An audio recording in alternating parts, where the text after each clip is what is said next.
Okay, welcome back. Welcome back. So we went ahead and put in these pages. Okay. And I should go ahead and do that with chapter 10 as well. Instead of working on these individual pages just yet, we're going to do a copy.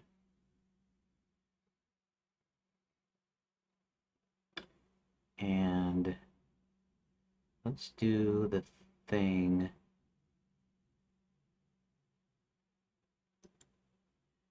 Lost in Lapswood. It's going to be called something else.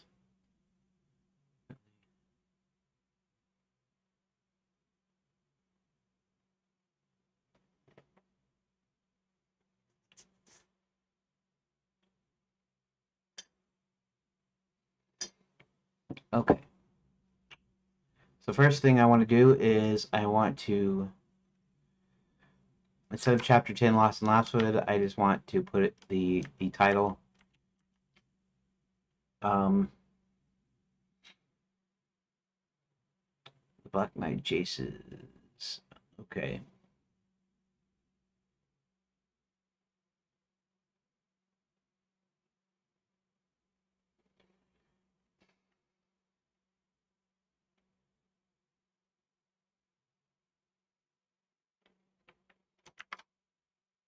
To the leafless forest. That. Okay. And the next one is um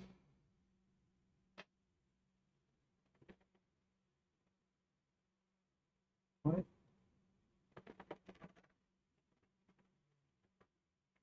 Oh, must be a email. Anyways, sending very first Spuddy Unicorn to move as they approach to try to talk to it, looks confused. John starts speaking unicorn sign language. Says that he's lost. He informs everyone they're in Lopswood. Okay, so the unicorn is the main deal.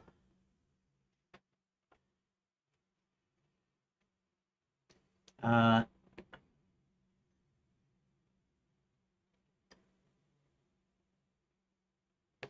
Communicorn. Communicorn. I don't know. It's not really descriptive or anything. But here, Communicorn. Call it Communicorn. I don't know. That's a little out of the um. I'm not sure if that's a little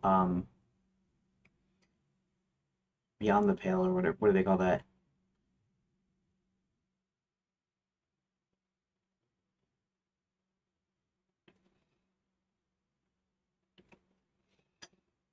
Um.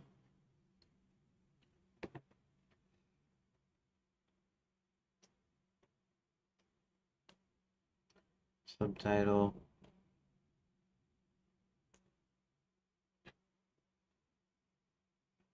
It's a play on words. It's a play on name.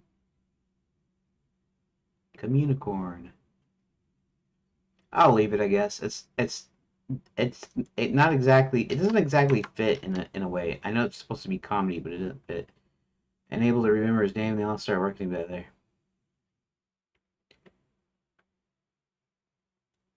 What are we? Where are we? What are we doing?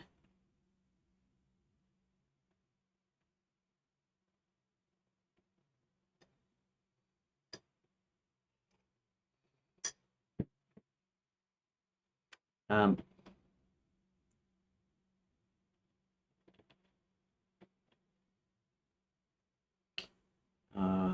Where are we? What are we doing? What are we doing now?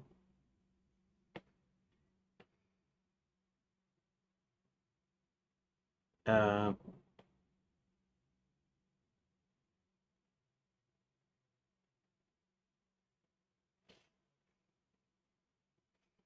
I'm trying to think of a good name for this.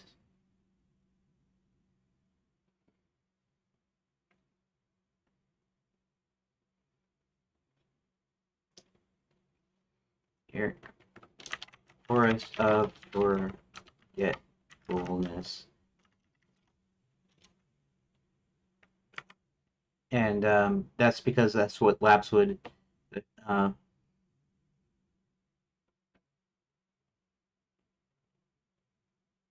what did they call it originally? The Forest of Fading Thoughts or something like that. Forest of Forgetfulness. Um,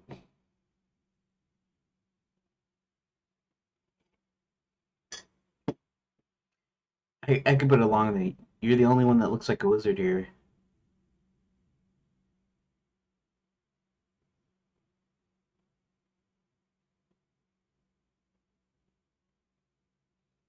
The splitting headache.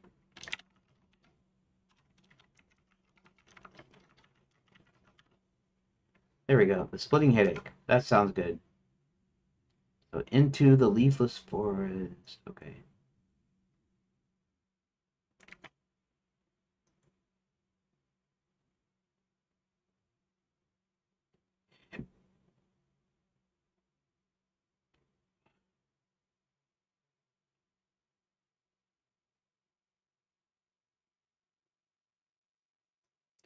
Fire up the machine.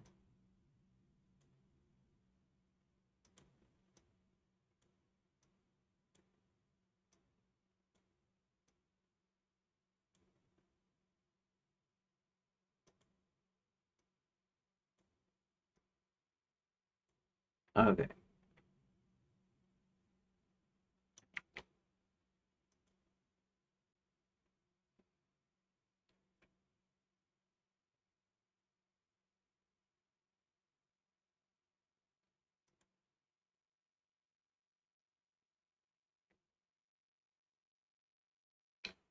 This says Forest of Forgetfulness. This says into the leafless forest.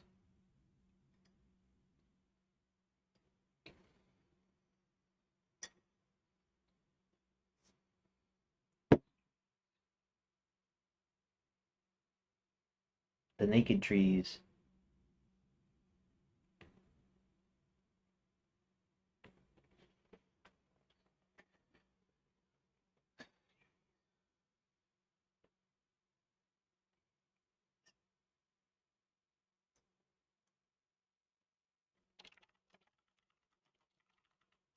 Naked trees. Maybe I call it that.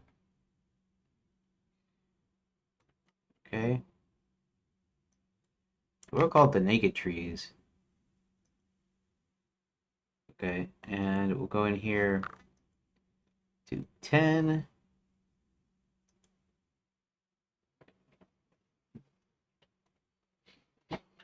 Okay.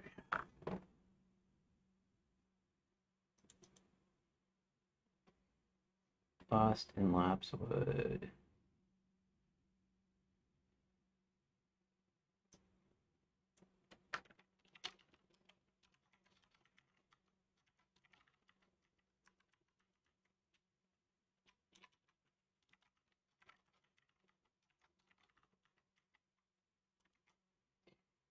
Okay. The naked trees, the naked trees, the naked trees, the naked trees, the naked trees. Rename to the naked trees. The naked trees. Boom, boom, boom, boom, boom, boom, boom, boom, boom, boom. Boom, boom, boom, boom, boom, boom, boom, boom, boom, boom, boom. Bum, bum, bum, bum, bum, bum, bum. Bum, bum, bum, bum, bum. Bum, bum, bum, bum, bum, bum, bum, bum, bum, bum. Bum, bum, bum, bum, bum, bum, bum, bum, bum, bum, bum, bum, bum, bum, bum, bum, bum, bum, bum. Bum, bum, bum, bum, bum, bum, bum, bum, bum. Doom, doom, doo-doo-doo-doo, doo-doo-doo. Doom, doom, doo-doo-doo-doo, doo-doo. There, there, doo-doo-doo, there, there.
Okay. Okay, so I named it. Renamed that. I named all of those.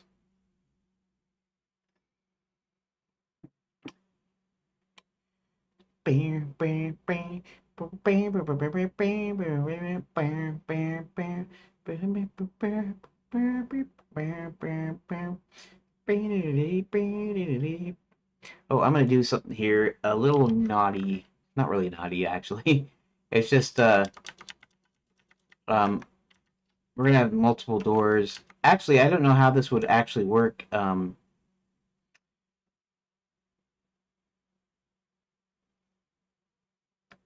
We're having multiple sets of doors because I'm gonna turn them into separate deals.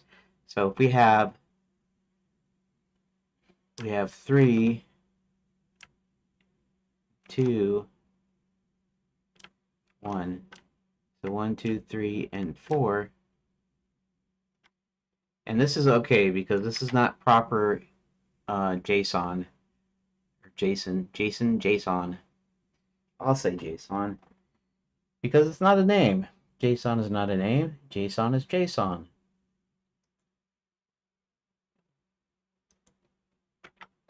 Oh, and welcome everybody.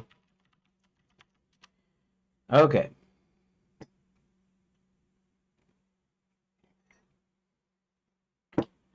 So naked trees, and we need to go the door to Communicorn.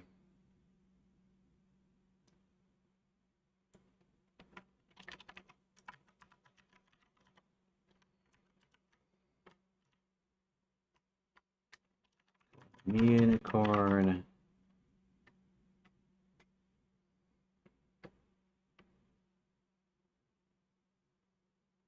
And actually, it's not that. It's going to be 010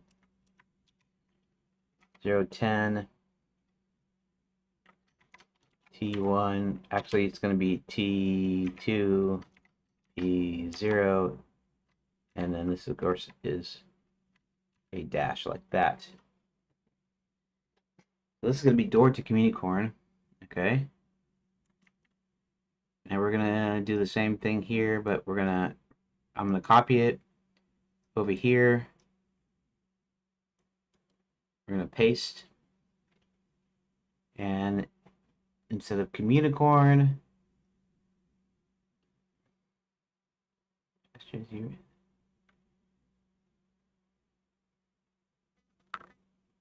Forest of Forgetfulness is the next one. Forest of Forgetfulness.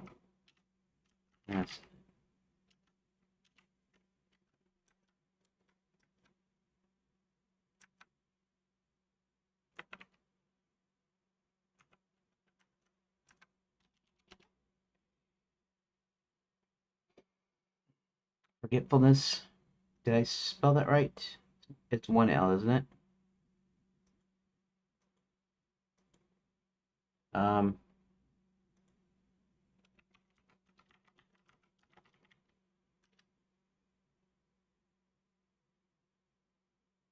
Okay.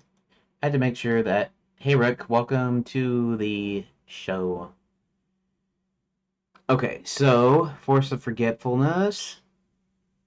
And we're just going to copy this over. Control C. Control V. Okay, door to Communicorn, door to Force of Forgetfulness. Okay. Unicorns unable to stop walking, since the splitting headache. And this one's going to be door to the splitting headache. And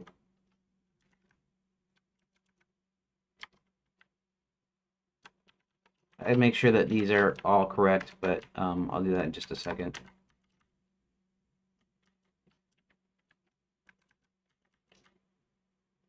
Control C. Control V.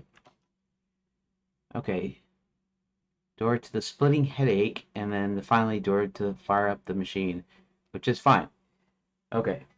So this is going to be to T2, this one's going to be to T3, this one's going to be to T4, and then this one's to the next chapter.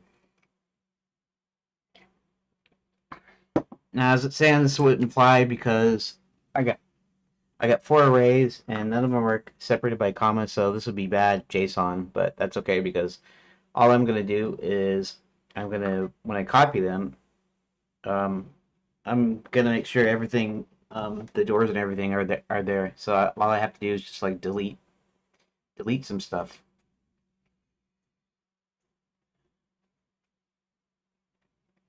Okay, so let's just go ahead and close this right now. We'll close it. And we'll do a copy. And we'll say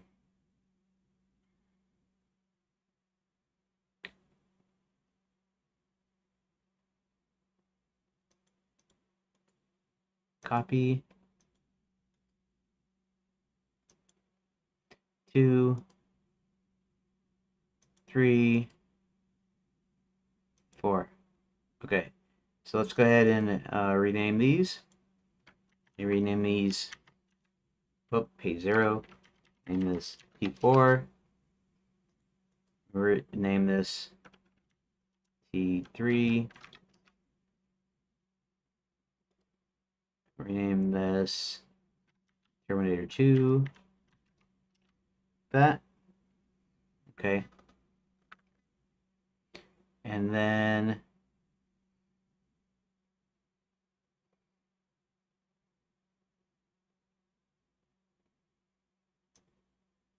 what? Okay, let's open this back up again.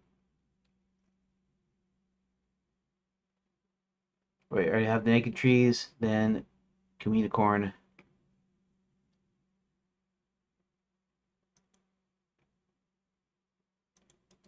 Rename this as Communicorn.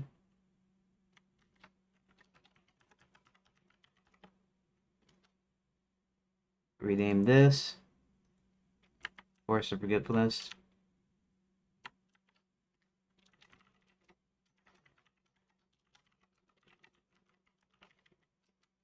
Rename this to the Splitting Headache. Splitting Headache. Okay. So let's look at all these first.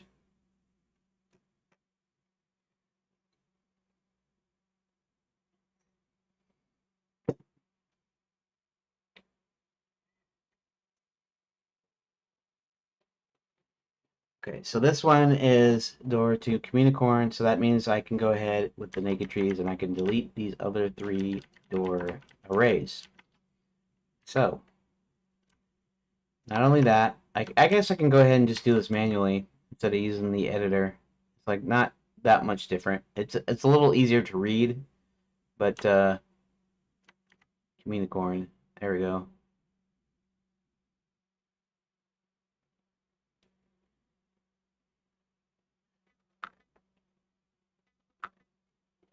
Mhm. Okay, so we will go all the way to. We will go chunk all of this out, except for that. So we wanted two extra spaces. I mean, did I? Is that what I did? I'm gonna go ahead and save this. Let's go ahead and pull this up here.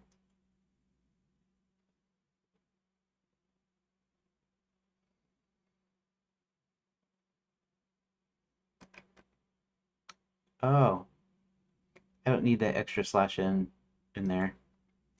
At least, I don't think I had it before, so we're gonna leave that. Okay, so there's that. So I can go ahead and close that. Next one is, let's go ahead and remove this door set and these other two door sets.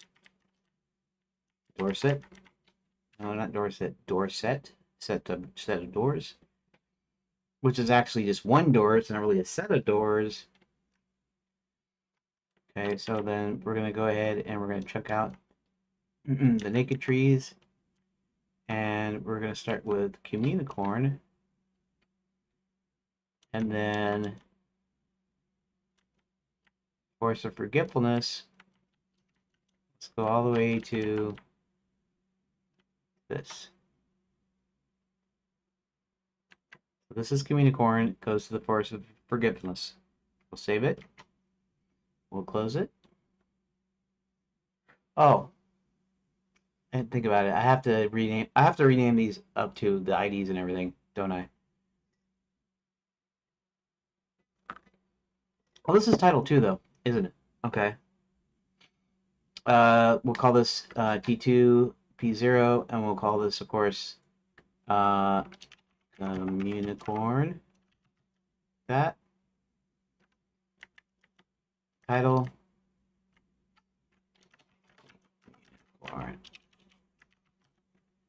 Okay, that is the title, and we can save that, and everything is good. Okay, we'll go ahead and close that. Now up here we will go to, it's not the naked trees now, it's the forest. It's Forest of Forgetfulness.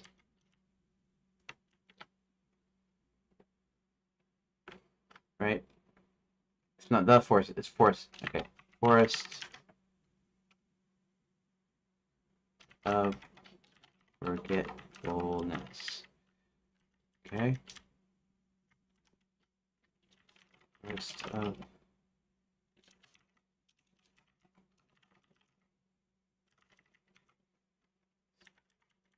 and also Forest. Oh, I make the titles capital and I don't put a punctuation. I only put a punctuation in the description.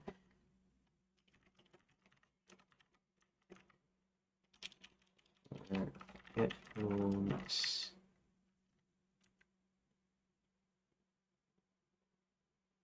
Oh, what am I doing? I don't even need to do that. Well, where's Force of Forgetfulness? There we go. That's right. And then we go ahead and chunk out the headache, like that. Then we go to take up the doors, Force of Forgetfulness. So then I rip the door to the splitting headache. And then we delete this and we save that. Okay.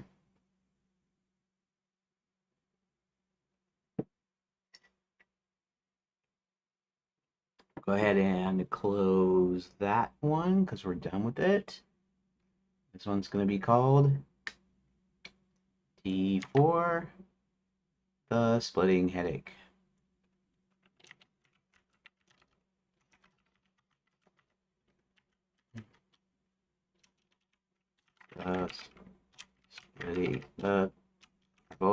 Splitting headache. fake. The splitting head fake. The splitting headache. Save that. And, oh, again, I didn't need to do that because I have the splitting headache down here.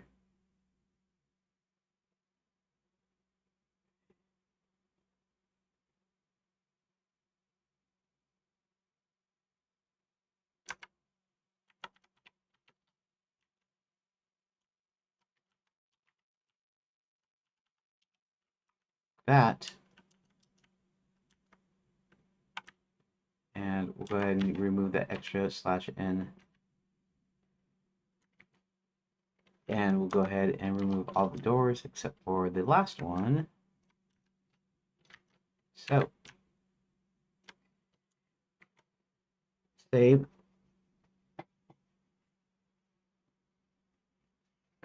Okay. And of course they're all going to be 0 when I do the reload, but that's okay because I'll move them manually and then they'll be in there.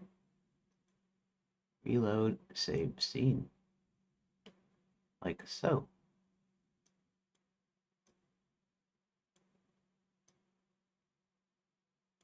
Three. Unicorn.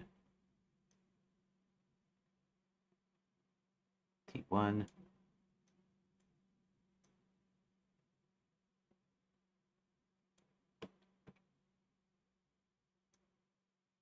Wait. Okay, let me do the thing here.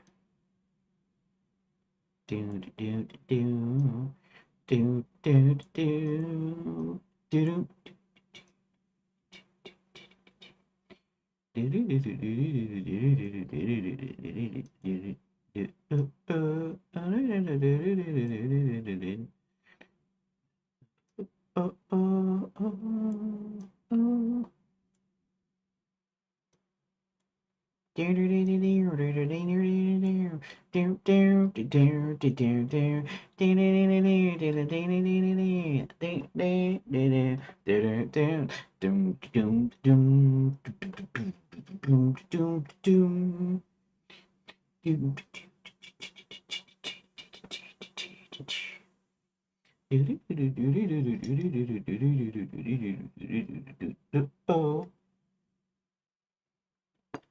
Alright, let's do the thing here.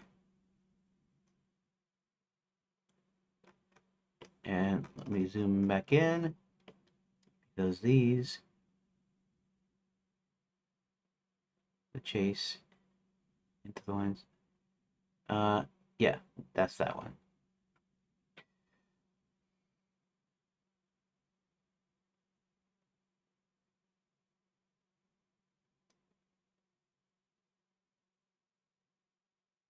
Got.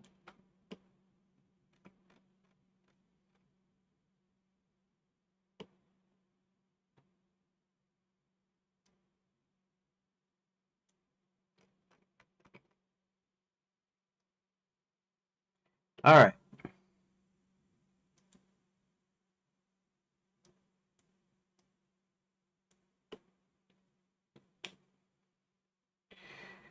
Okay.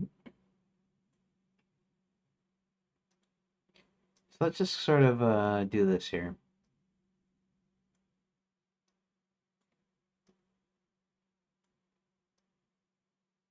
There we go.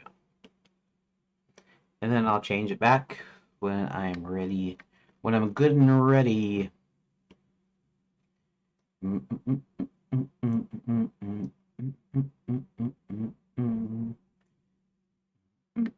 I should take a screenshot of that just for posterity.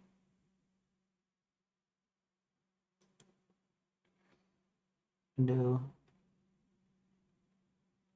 Screenshot.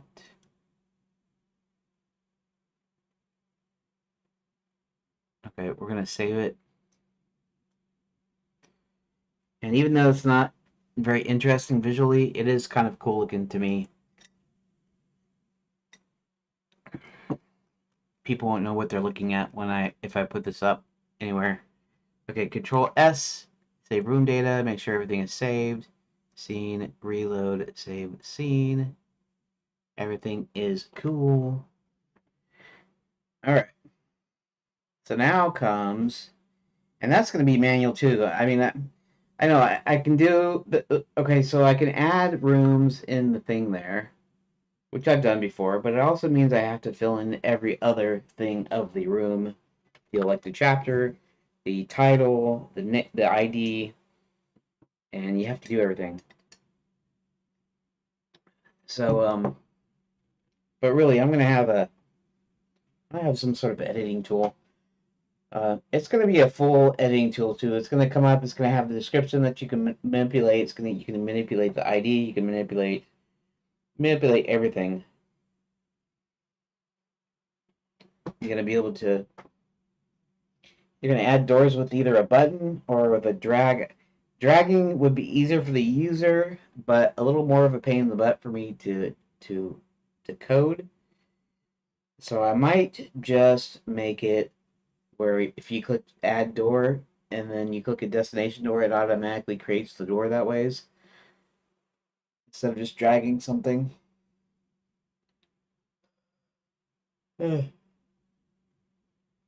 Although dragging it would be I could do it the node way where there's an actual like door node there or something.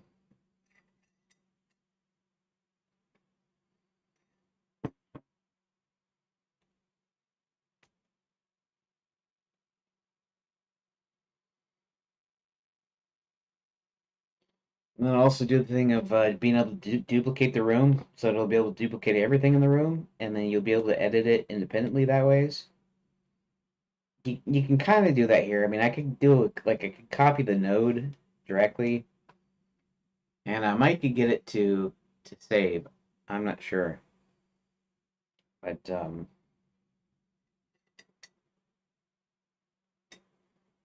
okay. So we'll be lucky if we get part of this done today.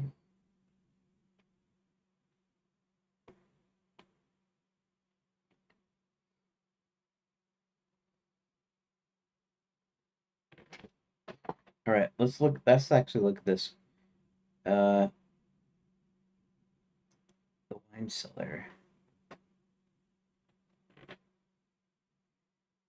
Okay, and actually, special delivery. There we go. Open up that one.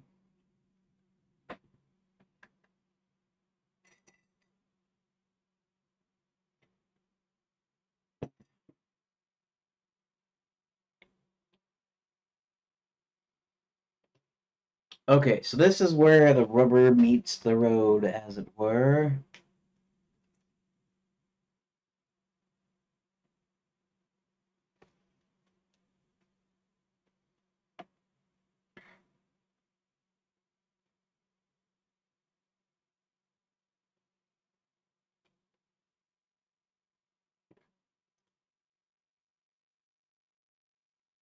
Wait a second.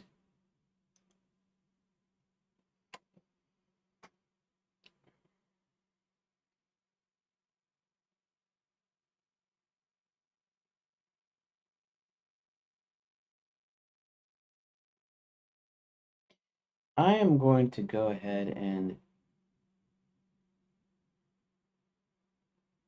I think I started with chapter 10 on the new conversation though.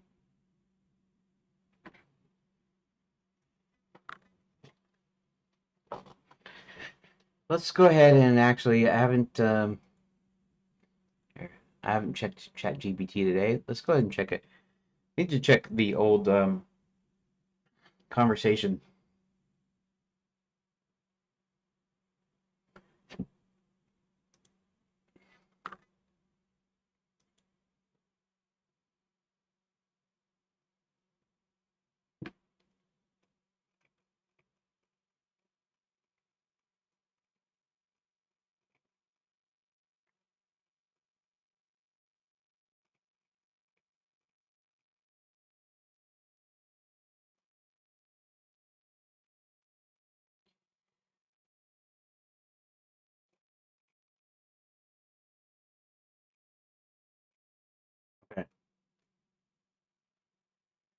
Next beat.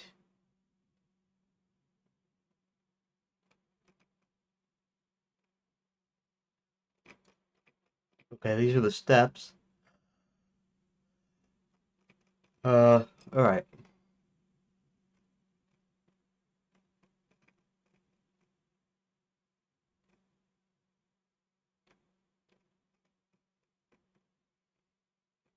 Let's continue.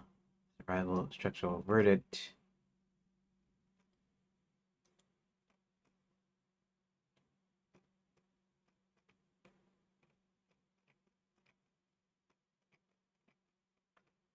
Go on.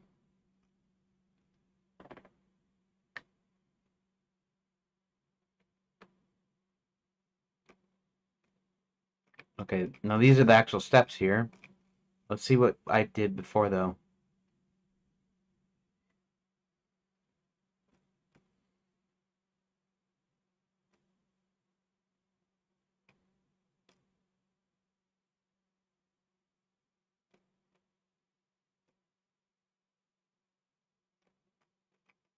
Link tree.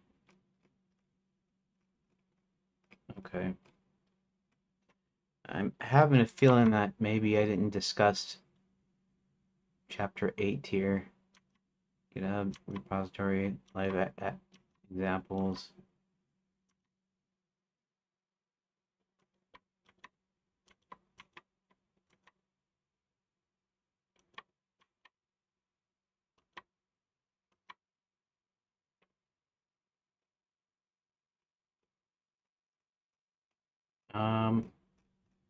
Bars.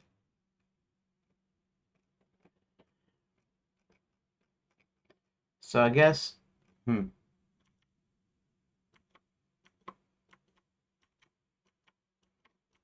about mood board.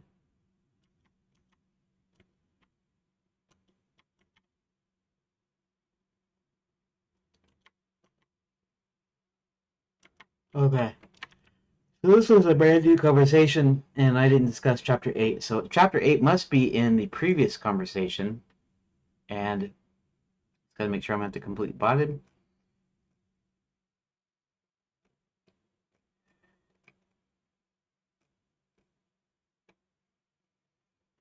Picking.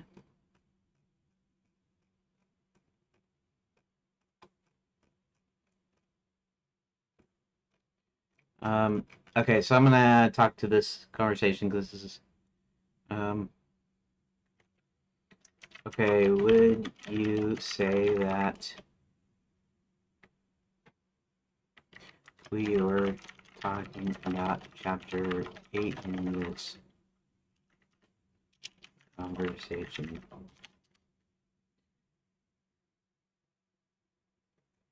It should be, yeah.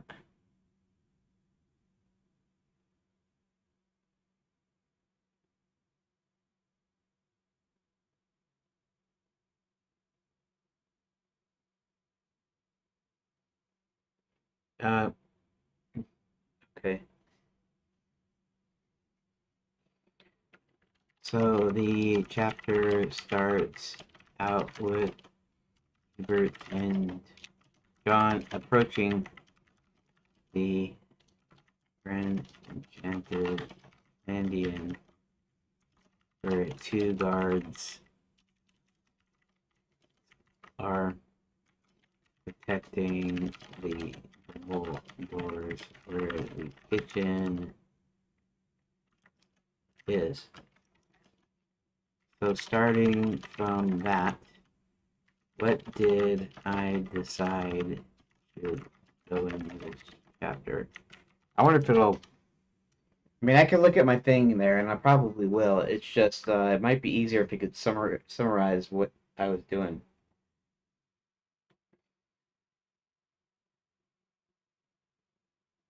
Scooping the two guards stationed at the double kitchen doors, side entrance loading area. Here's where you decide it belongs in this chapter. Recon discussion. You hear John pause outside, observing the guards. They talk through options instead of insta solving everything.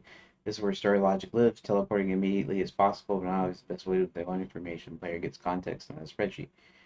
Guard distraction, infiltration method. There are parallel choices, not branching destinies. Teleportation works well, even with Hubert's halfway at magic. Fastest, cleanest. Downside, story-wise, no overhead info. No clues about what's really going on inside. Efficient but kind of boring. Suspiciously powerful. Uh, Option B, magic finger traps, magical restraints that spread from fingers up the arm, stronger than handcuffs. Require a wizard or a trained magic user to remove. Guards are neutralized but still present. The option naturally leads to moving or hiding the guards afterward, possibly teleport anyway. Okay. Actually, I might should just teleport most of the time, but then I guess that would be fine. But why not just? I guess I had this problem before, didn't I? Teleport is one of the options. Oh, and the idea is you can just do it, but you might learn some information if you use one of the other options. Okay.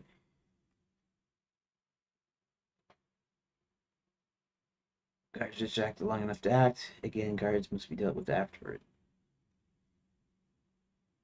Kitchen access. Once the guards are near, this film backs in the single shared story path, freeing the princess. This is the second decision point of the chapter. John picks the shackles, ice pick, cheese knife, corkscrew. Possibly all three in different combos. Not realistic lockpicking, but plausible adventure logic.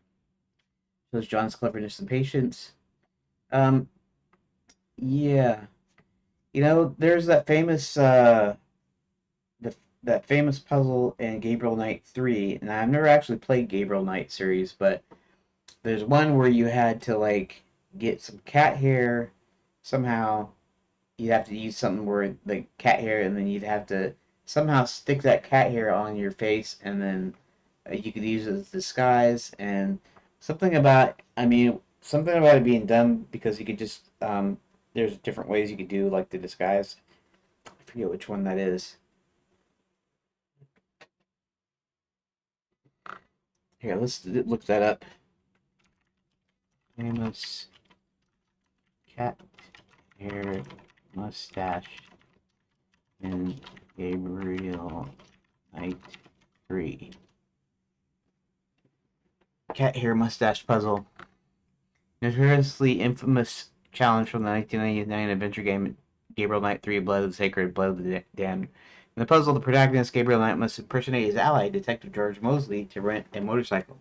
To do so, he creates a fake mustache using cat hair collected by spraying a cat with a hose so its fur sticks to masking tape placed on the shed door. He then glues the fur to his face with maple syrup and draws a mustache on Mosley's passport photo with magic marker to match the disguise.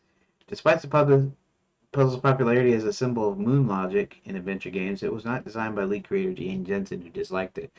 It was hastily added by producer Stephen Hill after her original puzzle was cut due to budget constraints. The puzzle received widespread criticism for illogical steps, especially creating a mustache for someone who doesn't have one, and has been cited as a key example of why adventure games declined in the late 1990s. It remains a cultural touchstone in gaming history, frequently referenced in discussions of frustrating, obtuse puzzle design. Okay.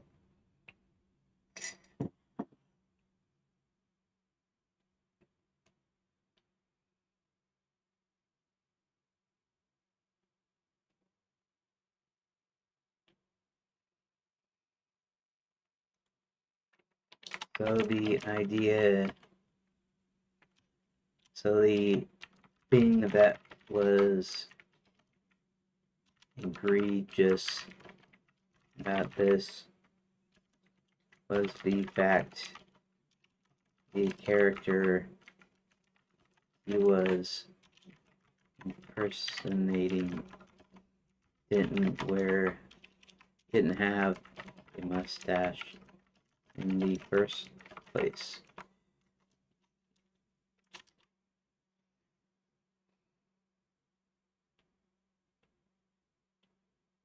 Corpse studied the cat ear mustache puzzle. The fact that does not have a mustache yet. Gabriel Knight must create one using cat hair, maple syrup, and draw a mustache on Mosley's passport photo to match the fake facial hair. self-contradictory disguise. Gabriel is impersonating a clean-shaven man by wearing a mustache, simultaneously altering the ID to show that the man now has one. Pointing out it defies common sense and represents kind of moon logic. So let me think about that for a second.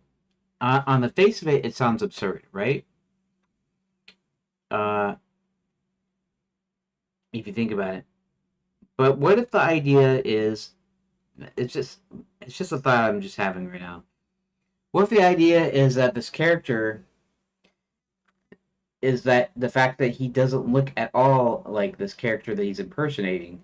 So in order to do that, he needs the fake mustache, but he needs a fake mustache on both the actual passport and his own face. And that would be kind of. I just had a thought, though. On the face of it, it does seem absurd. However,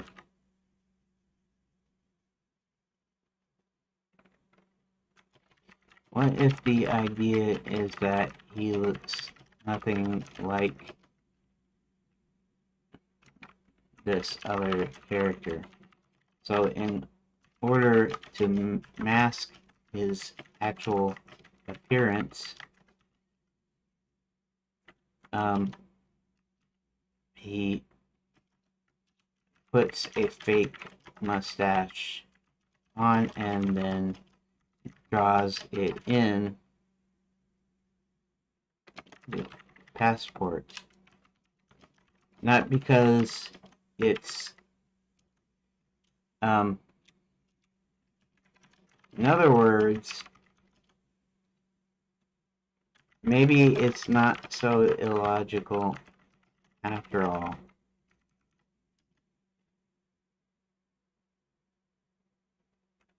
If I didn't look anything like the guy, I may put a disguise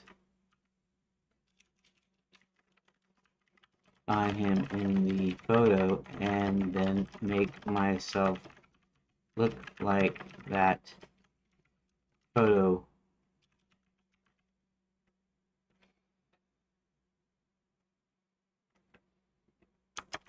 What do you think? I don't need critical facts, but I mean, it just kind of occurs to me. Maybe that's the thought that because this is infamous, right? You go through all this rigmarole, and the character doesn't even have a mustache, and you're kind of going, well, yeah, that sounds absurd. And then you're thinking, well, wait a second. What if I didn't look at all like the character I needed to impersonate? So what would I do? I'd still need disguise, but then I'd also need something that makes him look like my disguise. So that way, I could maybe possibly fake it. Your interpretation is insightful and aligns with a defensive reading of the puzzle. Gabriel isn't trying to look exactly like Mosley. He's creating a plausible disguise based on partial information, then altering the ID to match his altered appearance. In real-world espionage or deception, this kind of adaptive impersonation, modifying both ID and appearance to align, does happen. However, the core issue remains. The game gives no clear motivation for why a mustache is necessary. Mosley is clean-shaven, and the rental clerk doesn't demand a specific look, just affiliation with the tour group. The player has no game indication that adding a mustache improves the disguise's credibility. Instead, the puzzle operates on mechanical logic, combine X with Y to progress, rather than narrative or psychological logic. This guide needs to fool someone who knows Mosley. So while your reasoning makes theoretical sense, the puzzle fails because it doesn't communicate that logic to the player. It's not the idea that is inherently absurd, it's the game that presents it as the only solution without justifying why this convoluted path is required. That said, some defenders argue the puzzle is intentionally absurd, a satirical jab at adventure game tropes, though that reading wasn't widely recognized at release. I see. So, if they had put in a line where maybe he was looking in a mirror and saying to himself, "I look nothing like Wesley. And then proceed with either puzzle or maybe when he's putting the disguise on, and then it goes as normal. It would have just taken a single line of dialogue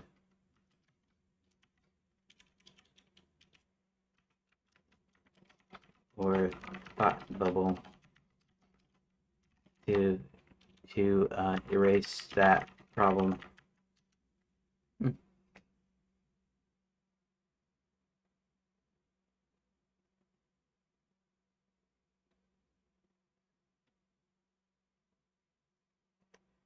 Something like that would have gone a long way toward justifying the puzzle. For example, if Gabriel said, Mosley and I don't look anything like, I need to create a fake identity and match it with a modified photo. This logic would feel intentional rather than arbitrary. The issue wasn't the absurdity of the cat hair and maple syrup, it was the complete lack of in-game justification for altering both appearance and ID to include a mustache that neither man nor photo originally had. That missing narrative cue made the solution feel insane instead of clever. As you pointed out, this wasn't a failure of concept. Adaptive disguises are realistic, but of communication. A brief moment of reflection or planning would have grounded the puzzle in logic and spared it decades of infamy. Exactly. Okay. Um,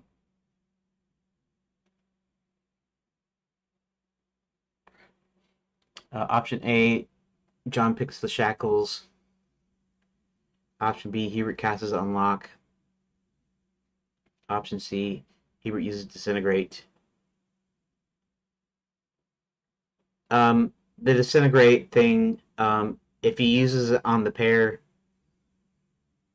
how did I justify that? He uses it on the pair and it's halfway magic. So disintegrate disintegrate physically weakens the structure, so where it would essentially just fall apart if it would work, and if he was at full power, if he could use magic perfectly. But as it says, the two halfway measures is that it disintegrates it halfway. In other words, it weakens it enough so she can snap it, and then or it works off of one shackle and leaves the other one alone, which means okay.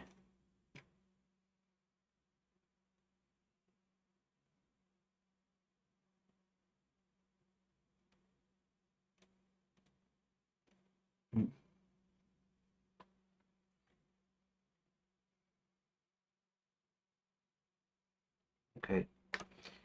Okay, so getting past the guards doesn't need multiple pages, right? Just 3 for the choice, and then it funnels back to the same point, i.e. they get in.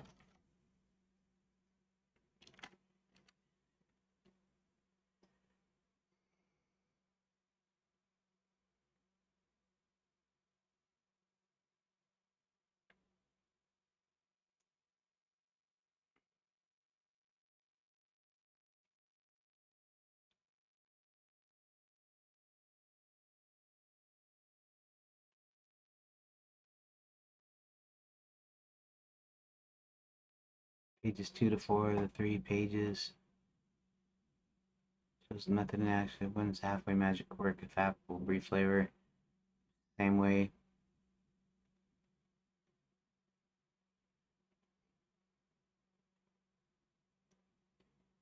Um,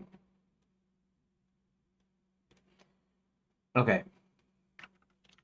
About the lock picking, I don't want it to become a real night 3 get here mustache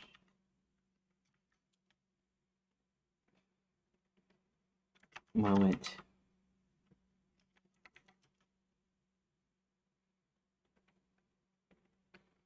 So, do you think that people would think it was absurd using a combination of either the ice pick, corkscrew, or the cheese knife? Mm.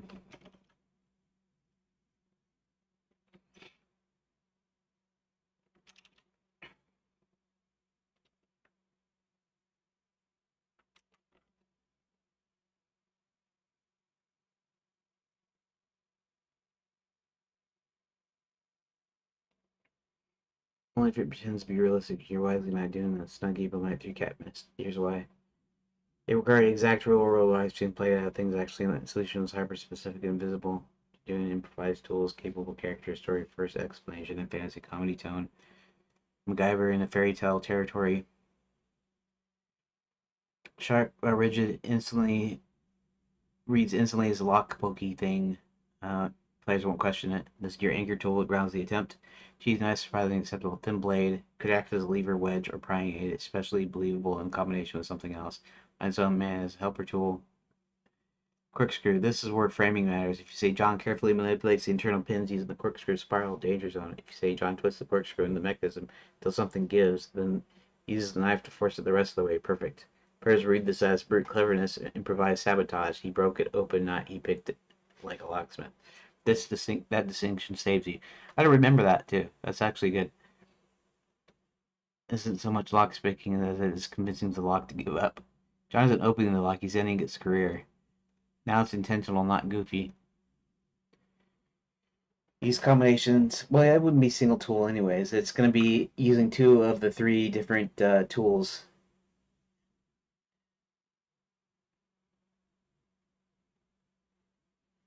That's the tone of the game.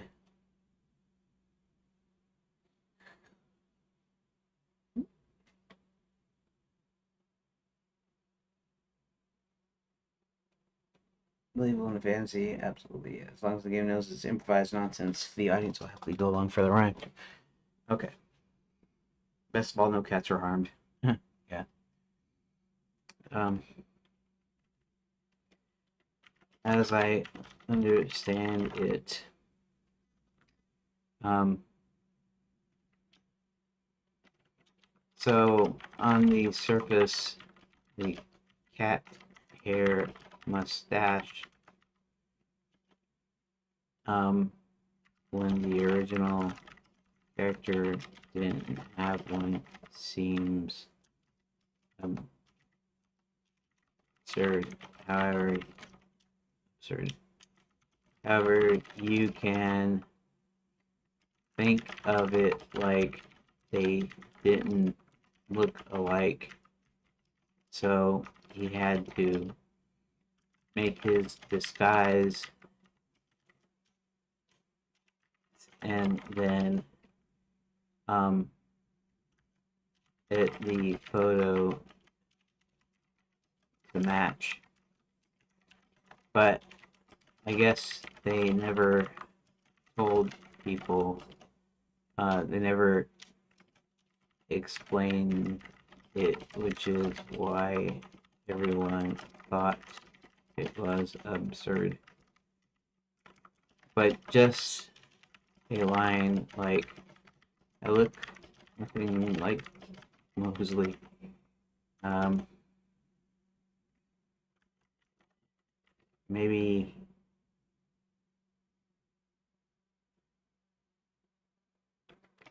I can manipulate the passport somehow.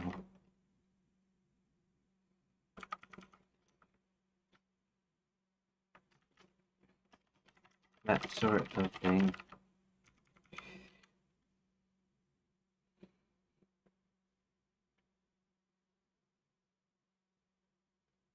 He's high else, but chain actually makes. Problem is the game never walks the player through the intent, so instead I need to make. Praise God. Why is there cat? Why is this mustache? Why is this happening? Absurdity and signposting.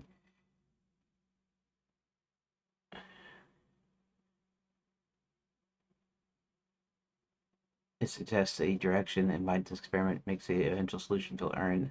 So the mustache isn't random; it's just overcommitted. Forgot. Give us a thought like these shackles weren't meant to be open politely. I don't need to pick it. I just need not to be closed anymore. I can jam the mechanism. The rest is just leverage.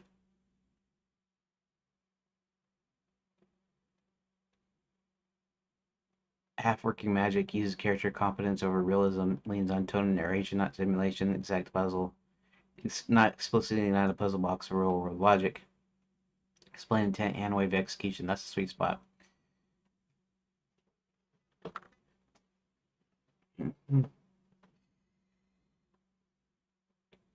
That's kind of delightful.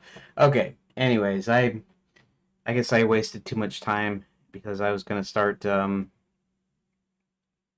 So we'll do. I guess. Okay. Okay. Back to. Okay. Back to the guard entrance. So they wait, discuss options, and then given 3 options. Then I make 3 new pages, which then goes to the next story beat.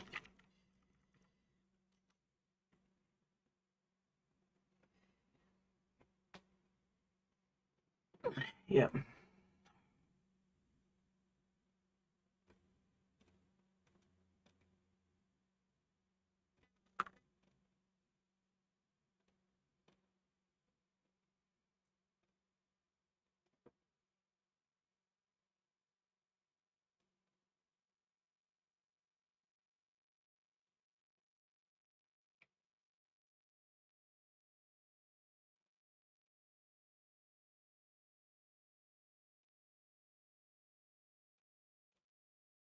Okay, so all right.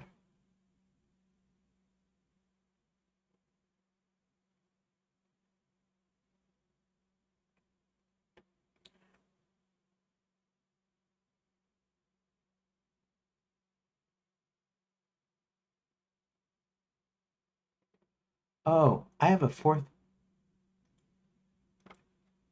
Oh, wait, I have a fourth option. That's right. It's gonna be actually 4 extra pages, which is the magical finger traps.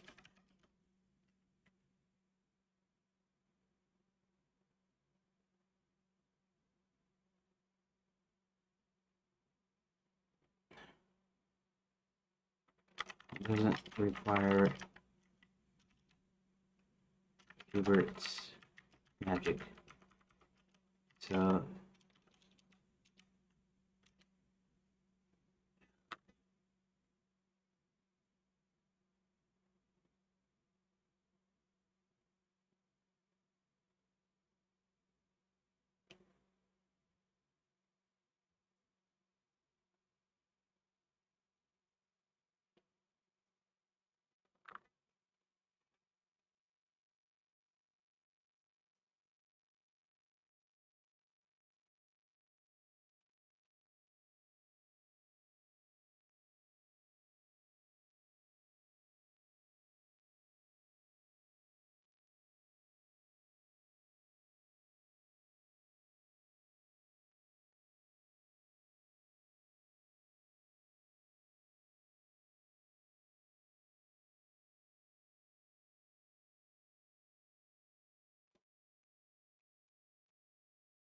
okay.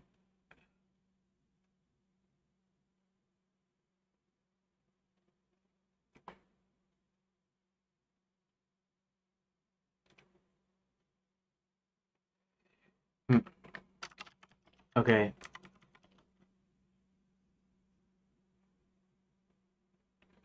So I mentioned before that why not just use teleport,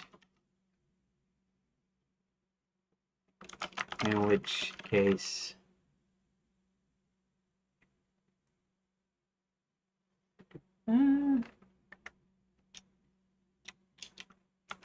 It's quickest and easiest. And frankly, the other options don't even need to be there.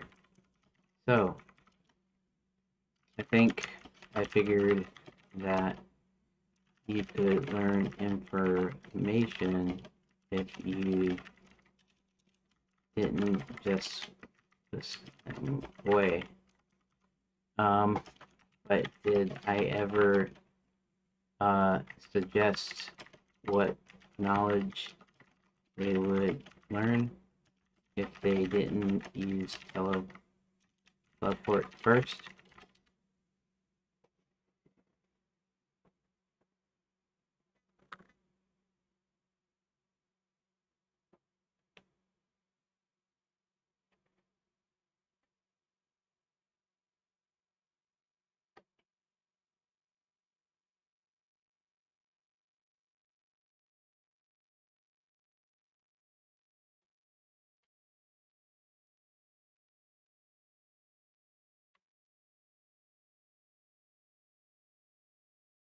That's confirmation for shouting the gameplay advantage.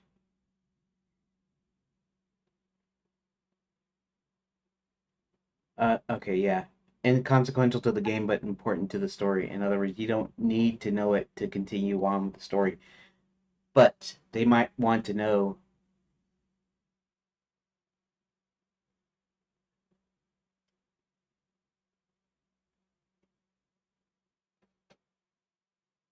exact names, exact revelations, exact mechanics overhearing, photo examples, project open door, explicitly label as a placeholder,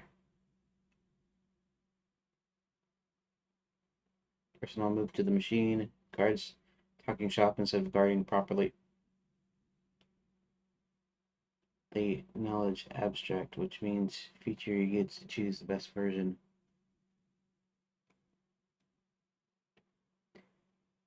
To justify not teleporting, confirmatory, not revelatory, raises stakes, not solves mysteries, world building, not puzzle breaking.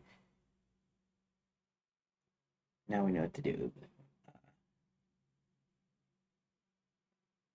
Okay.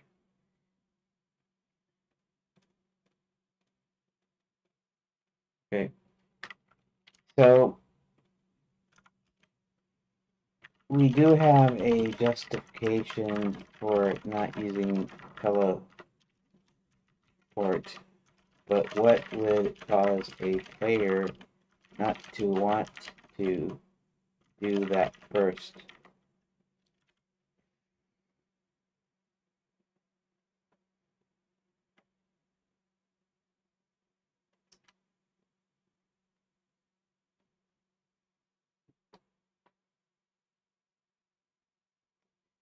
You already did the hard part, just fighting in the world. You know, we're talking psychology, not lore. Here's the clean answer first, then the reasoning. A player won't choose teleport first. It feels risky, wasteful, or premature. Even if it's powerful, you don't need hard penalties, you need hesitation. It reads it's instant, silent, total removal of threat, no visible downside, so the rational player says, why wouldn't I? That means you must introduce doubt, not damage. Three best ways to make the players hesitate, story only. Uncertainty about the destination, soft risk, not failure, ambiguity. Example frame it, paraphrase, not literal. John wonders aloud.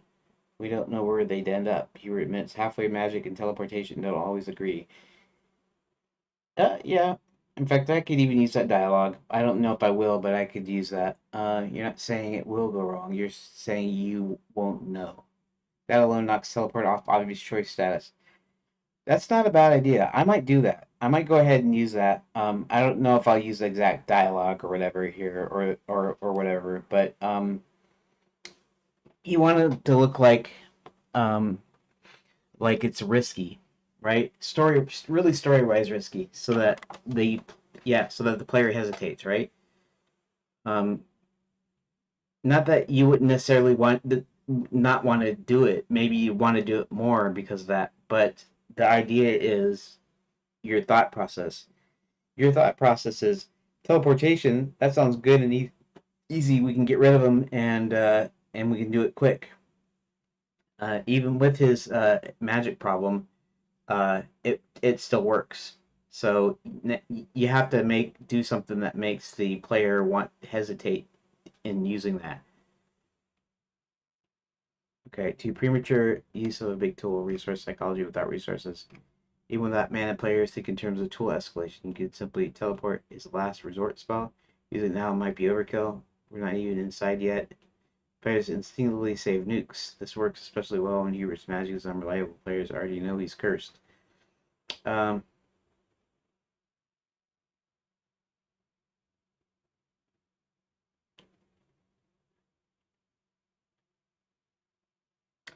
yeah, and honestly, Hubert can have a kind of a moral objection to it.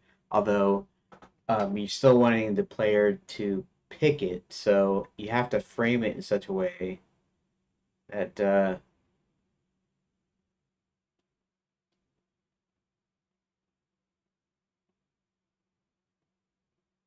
hmm, curiosity bait, information for speed. You already circled this, but here's a key refinement. Don't say we could learn something, say we might miss something. Loss aversion beats reward every time. If teleporting means no overhead conversation, no context, no confirmation, then teleport feels like skipping context, not being efficient. Players hate that. All paths still get them inside, converge immediately, keep the chapter size manageable, but the experience feels different. Teleport path clean, surgical, slightly cold. Other paths messy, human, information rich. Self select based on personality. That's perfect. Hard lock teleport. Add artificial failure chances. Punish teleport later. Make other options objectively better. You're not balancing a weapon. You're framing a moment. One sentence design rule. Teleport should feel correct, but not comfortable. If the player pauses for even 1 second before cooking it, you just succeeded. Based on everything you've written so far, you're already 90% there. Okay. Okay.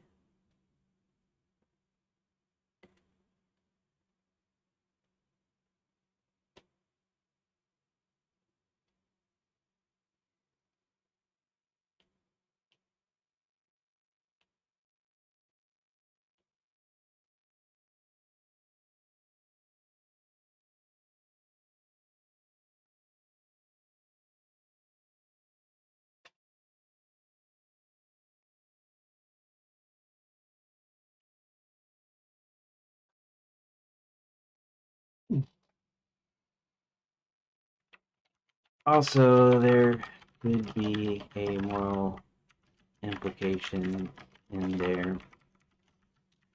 We don't know where they end up implies that he shouldn't use it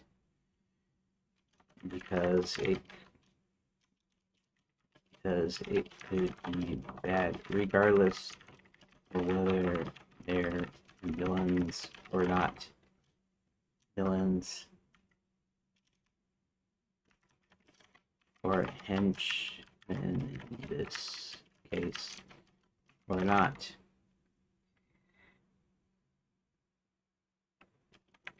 And then if they do use it, I need something to frame it like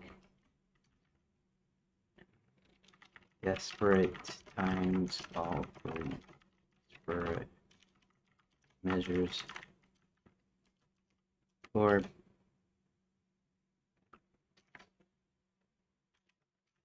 I might be able to mitigate it somehow if I can find figure out a relatively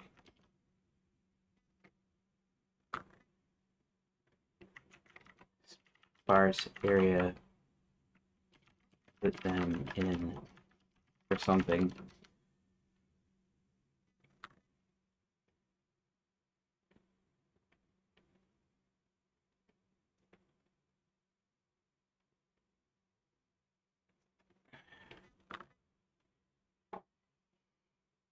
Uh, Guards are henchmen. Monsters teleport. Destination is uncertain. Hebert's magic is unreliable. Removing someone from the world is entirely. It's more serious than distracting or restraining. So effort teleport becomes effective, fast, and ethically gray because of uncertainty, not intent. You're right. If the player chooses to teleport, you must contextualize it, not punish it. A mitigation framing best fit for Hubert. Hubert doesn't say this is fine. He says, I can try to make it less bad. Concentrates longer than usual. He specifies a quiet place. He admits it's imprecise but safer than random. Teleport is a calculated risk, not casual cruelty. This preserves Hubert as good aligned even when using blunt magic. Desperation framing. Use this only if tensions are already high. This works if time pressure is present. The prince is clearly in immediate danger. The teleport reads, I don't like this, but we don't have time. Well, it actually helps player choice. Now each option means something. Teleport fast, decisive, morally heavy, finger traps, lethal, clever, restrained, illusion, deceptive, risky, information friendly. Players aren't choosing methods anymore, they're choosing values, and yet the same outcome, same story, same chapter length. That's the design. That's elegant design. Important guard word, do not show the guards suffering after teleport, do not confirm harm, do not make the choice retroactively worse, leave it unknown. Unknown is where moral weight lives. Final design principle, this locks the scene. Teleport is allowed, but it should never feel casual. If the player feels even a twinge of is this the right call, then you nailed it. And honestly, this is way stronger than most adventure games ever bother to be. Okay, thanks. I will probably keep that in mind when I actually make the pages. But my time is done for today. So I will talk to you later sometime.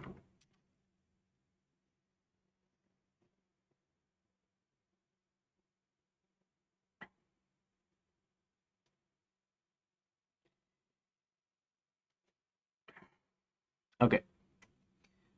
So, what did we learn today, children?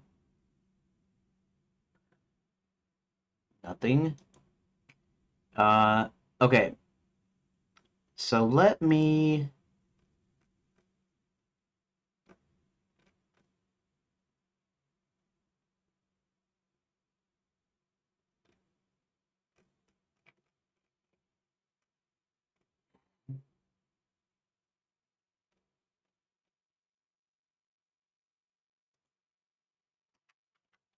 Teleportation has some small weight.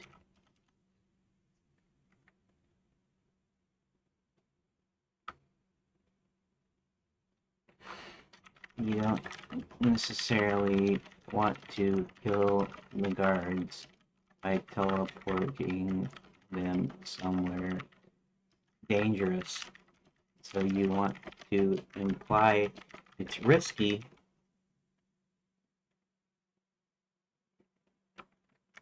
which should make the player hesitate to use it, but then frame it as um,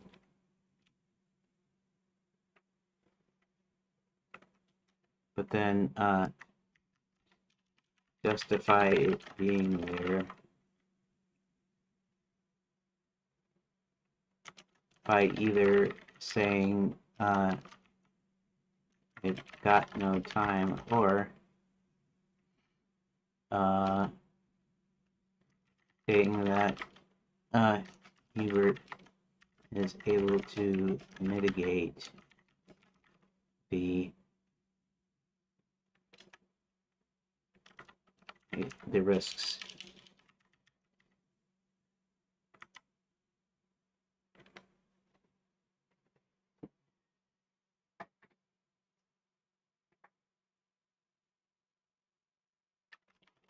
Also, you get extra information if you don't use teleport first. Okay, I just wanted to save that there. All right, so that is about it for today. I want to thank you for dropping in or for watching or for listening or watching the VODs later or whatever. And I will see you tomorrow where hopefully we'll get some more work done towards the chapters. Even though I did make some progress today, I didn't actually do anything. Let me do my recording thing before I'm done though here. So I'm gonna start recording. Today is Wednesday, February 18th, 2026, and today, all I really did was I just Control S, save relay.